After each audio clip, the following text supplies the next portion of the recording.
Është shumë mirë që unë jam kundra Edi Ramës, por Edi Rama duhet lexuar me shumë kujdes. Mos harroni se në Londër është një debat i madh. 750 milion sterlina kërkon Kina të ndërtojë ambasadën e saj më të madhe në Europë. Dhe në Ballkan, a e dini se ku po ndërtohet ambasada më e madhe kineze? Tek parku, në Tiranë, tet kate.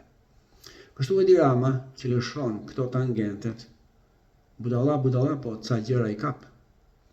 Shikoni me kujdes. Sot nuk flitet më për liri dhe demokraci. Mjafton të lexoni Donald Trumpin, Putinin dhe Xi Jinpingun. E dua, do ta marr.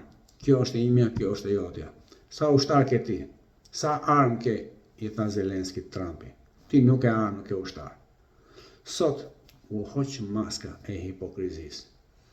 Kështu jam i bindur që në këtë lojë politike ekonomike Edi Rama po luan sigurisht me dy porta, se nuk mundet që ky të shkojë në Amerikë dhe të jetë kumbari i Alex Sorosit.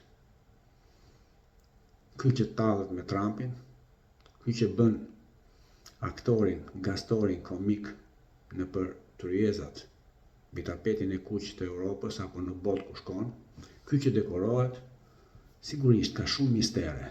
Edi Rama nuk është Edi Rama fizikisht.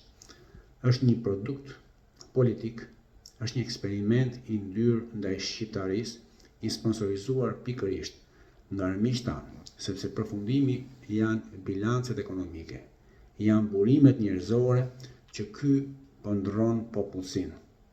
Si do të shpëtojmë? Atë nuk e dim.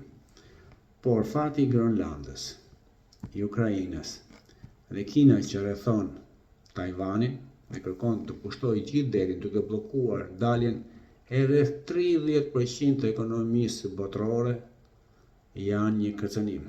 E ka shprehur edhe Donald Trumpi në prioritetet e mandatit të tij.